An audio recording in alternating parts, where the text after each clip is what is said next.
मैं come sir. Please come. Good morning sir. Good morning, please बैठिए। Thank you sir. Comfortable है? हाँ sir. अब आप बताइए अपने बारे में।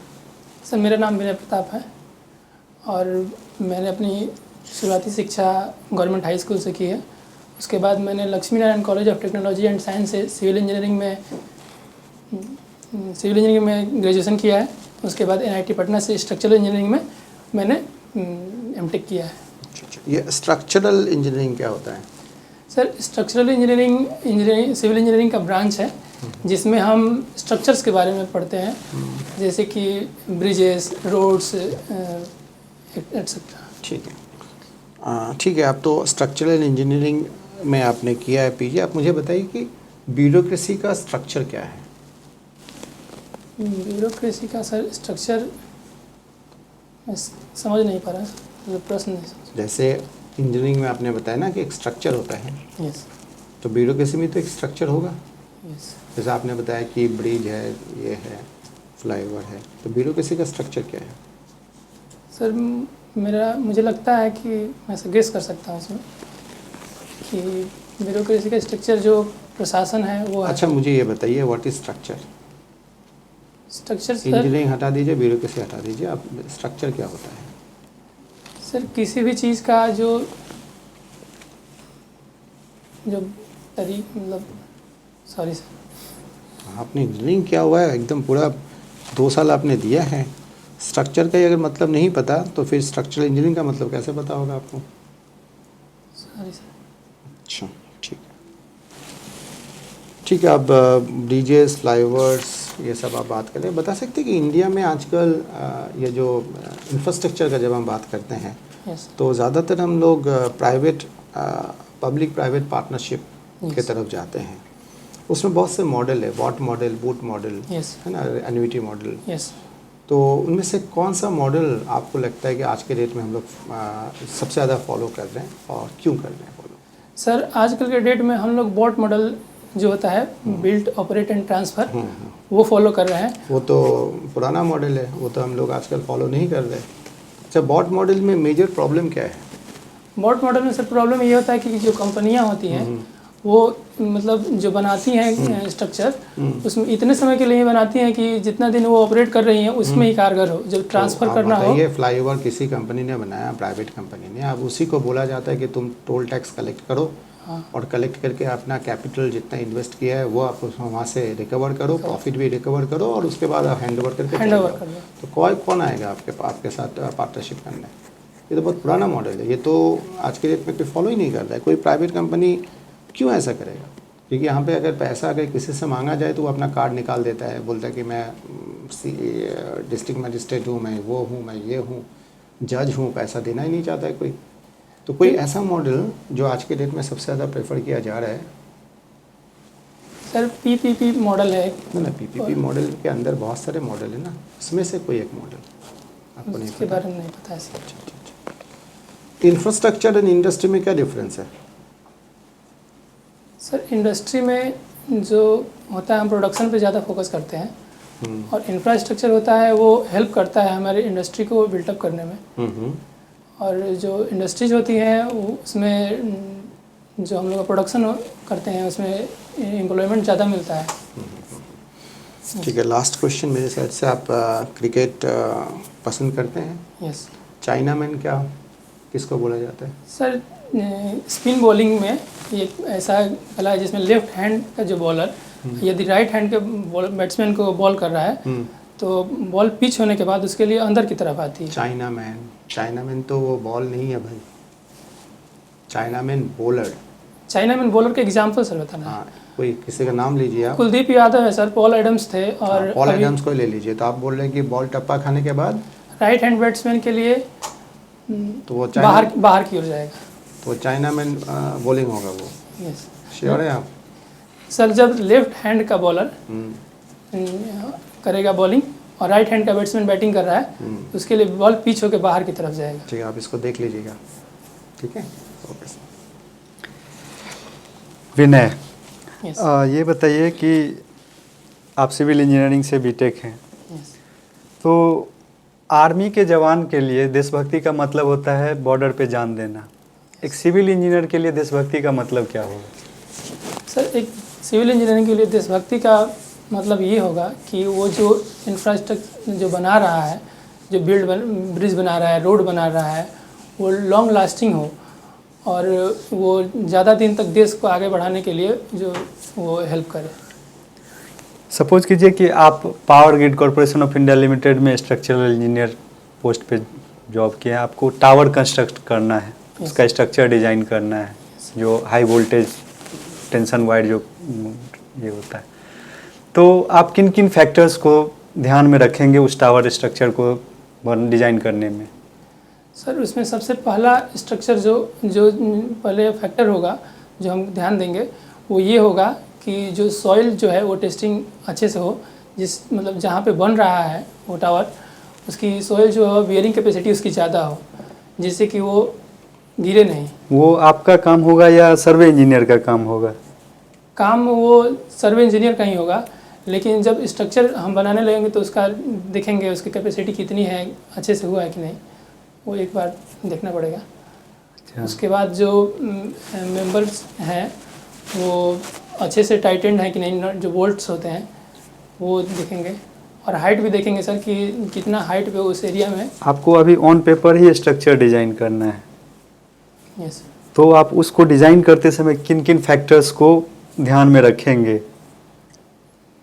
टावर का construction, tower high tension wire को कैरी करेगी, यस। दो टावर के बीच में तार देखते हैं ना जो ट्रांसमिशन वायर होती है, तो उनको उनके लिए आप टावर डिज़ाइन कर रहे हैं, स्ट्रक्चर डिज़ाइन कर रहे हैं, तो उसमें कौन कौन से फैक्टर्स को हम लोग ध्यान में रखेंगे, या एज ए स्ट्रक्चरल इंजीनियर आप क्या क्या फैक्टर को फैक्टर इन करेंगे?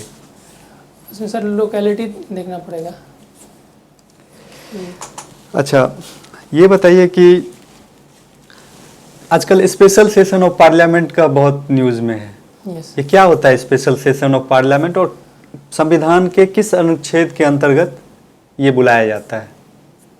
सर आर्टिकल तो मुझे अभी ख्याल ध्यान नहीं आ रहा है, लेकिन स्पेशल सेशन ये होता है कि जब कोई जो बहुत ज़रूरी मुद्दे होते हैं उन पे अगर पास कराना होता है कोई अधिनियम, तो उसके लिए बुलाए जाते हैं, और ये कभी बुलाए जा सकते हैं, जब सेशन जो नहीं चल रहा हो फिर भी बुलाया जा सकता है उसके लिए।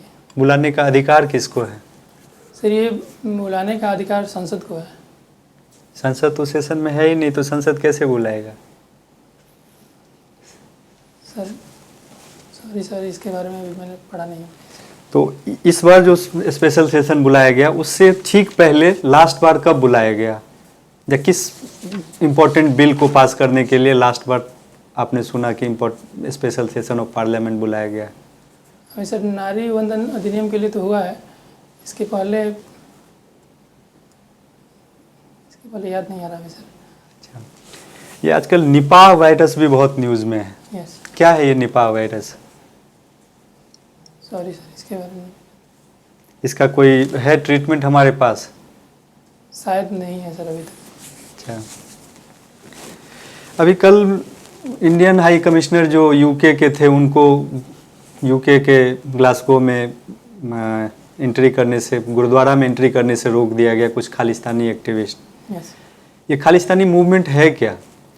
सर खालिस्तानी मूवमेंट का ओरिजिन जो है वो 80s के डिकेड में चालू हुआ था, जब जो पाकिस्तान का जो पंजाब प्रांत है और इंडिया का जो पंजाब प्रांत है, वो दोनों मिलकर एक खालिस्तान अलग देश की मांग करते हैं। उसके लिए वो आंदोलन चलाते हैं। मुख्यतः इसमें सिख समुदाय के लोग हैं और उन्हें एक अपना अलग स्वतंत्र देश चाहिए, इसके लिए वो मूवमेंट करते हैं। और ज़्यादातर जो भारत के वो सिख समुदाय के लोग हैं वो जाकर कनाडा में, ब्रिटेन में, ऑस्ट्रेलिया में इधर बस गए हैं, और वो मतलब इकोनॉमिकली ज़्यादा हेल्दी हैं, तो वो उसमें ज़्यादा करते हैं काम।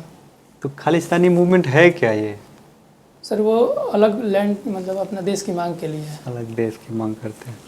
अच्छा, एक फेमस हिंदी साहित्यकार ने एक बार लिखा था कि निर्णय की अपूर्णता का सिद्धांत दिया। उन्होंने बोला कि निर्णय कभी भी पूर्ण नहीं हो सकता है। इसका क्या मतलब है? सर किसी भी निर्णय के दो पहलू होते हैं। कभी कभी एक जो समुदाय है उसको फ़ायदा होता है, तो दूसरे समुदाय को नुकसान भी हो सकता है उससे। तो निर्णय कभी भी ये नहीं हो सकता है कि वो परफेक्ट है, कि अगर एक आदमी के लिए परफेक्ट है तो दूसरे के लिए कुछ ना कुछ उसमें मतलब हानि हो सकती है। इसी को देखते हुए शायद उन्होंने ऐसा कहा हो। सर क्या क्या पढ़ा है आपने हिंदी लैंग्वेज और लिटरेचर में? Sir Hindi language and literature में सर साहित्य। लैंग्वेज और लिटरेचर का अंतर बता दीजिए पहले। सर जो लैंग्वेज है वो एक अपनी बातों को दूसरे के पास कम्युनिकेट करने का एक माध्यम है, और साहित्य है जो उसे सिस्टमेटिक वे में भावना के स्तर पे उठा के और बताता है उसी बात को। समाज के कोई मुद्दा हो उसको मतलब दिखा सकता है। कैसे? क्या वो बोली है क्या साहित्य? साहित्य सर लिखित तौर पे होता है। लिखित तौर पे होता है।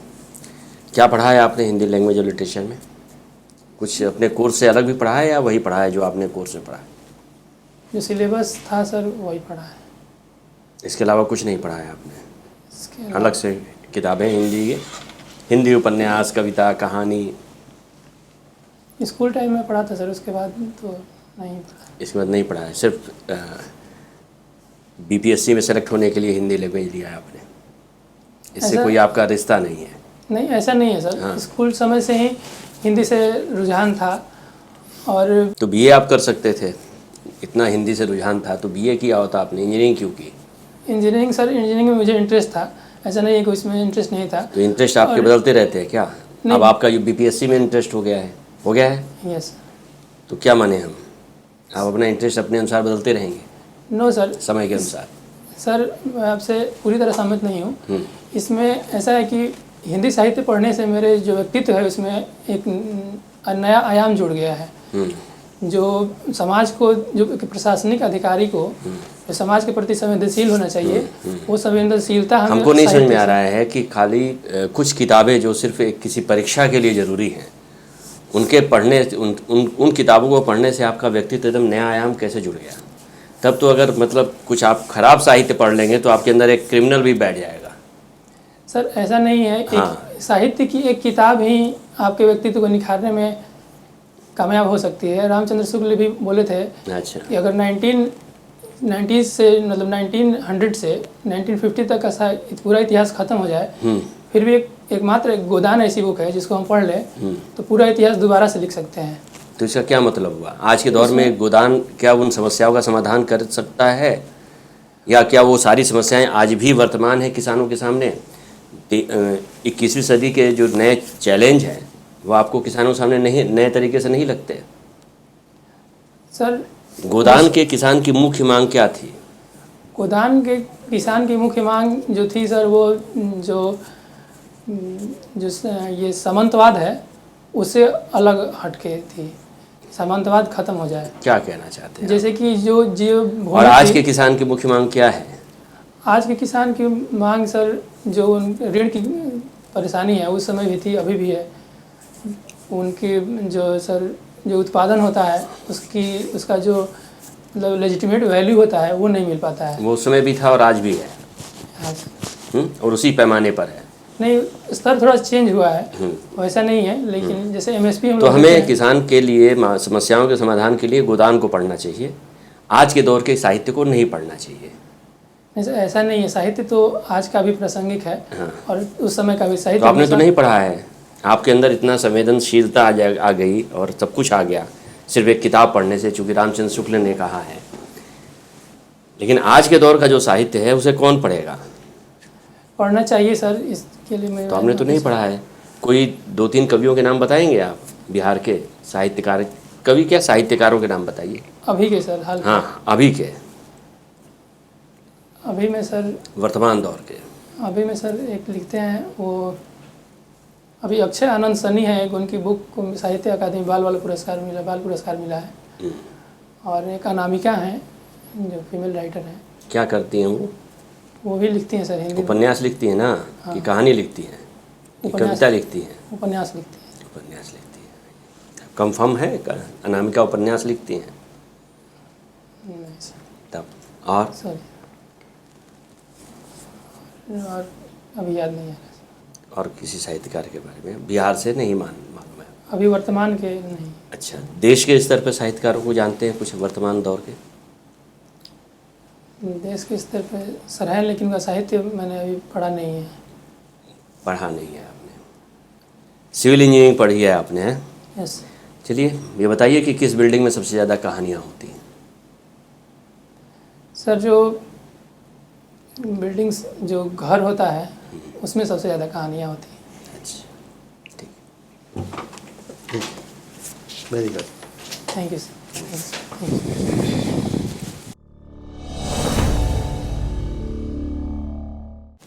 कैसा लगा विजय? सर, थोड़ा थोड़ा कमी है, जैसे स्ट्रक्चरल इंजीनियरिंग के पोर्शन में कमी है, और आज की जो साहित्य है उसके बारे में थोड़ी पढ़ने की जरूरत है। कब है इंटरव्यू आपका? मेरा 19 को है सर।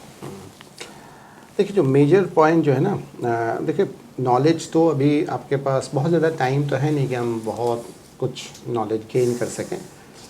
आपको पढ़ते रहना चाहिए, जितना हो सके करंट अफेयर्स वगैरह, और जो बेसिक क्वेश्चंस है उसको आपको तैयारी करके मतलब जाना पड़ेगा कि अगर ऐसे पूछेंगे तो ये बोलेंगे, अगर ये बोलेंगे तो हो सकता है ये पूछें, तो उसके लिए भी तैयारी, मतलब एक रोड मैप बना के चलना पड़ेगा।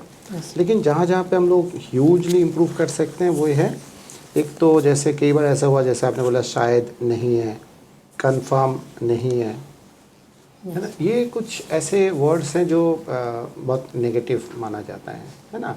मतलब या तो आप जानते हैं या आपको नहीं जानते हैं।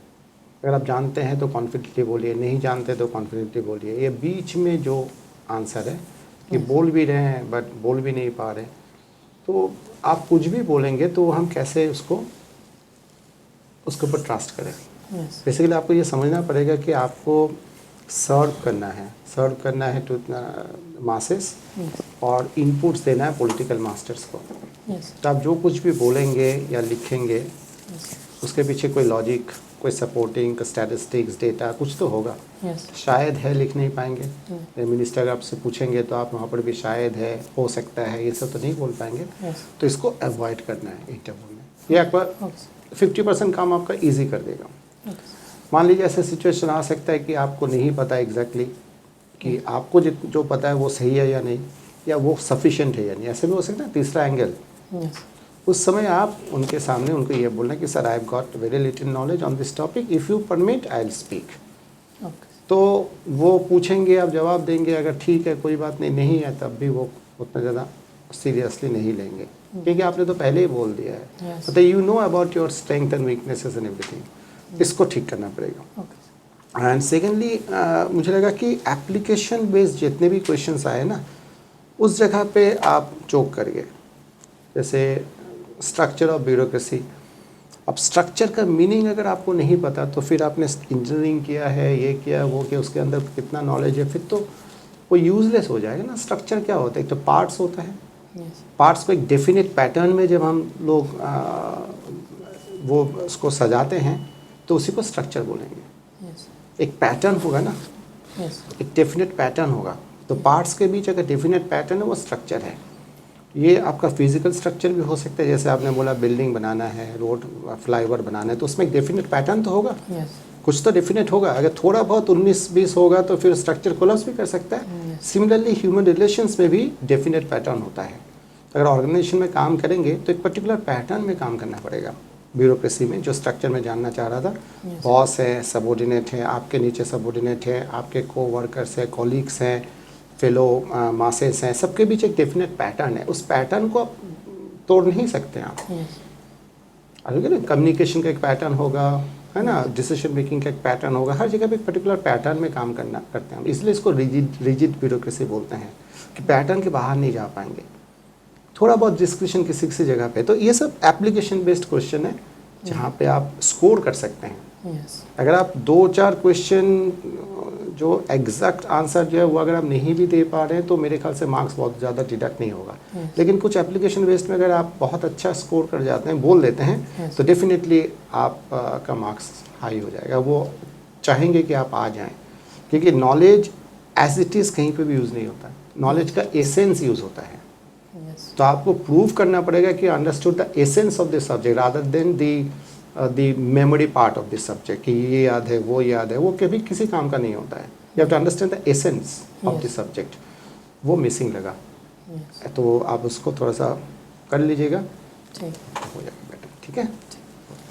Thank you.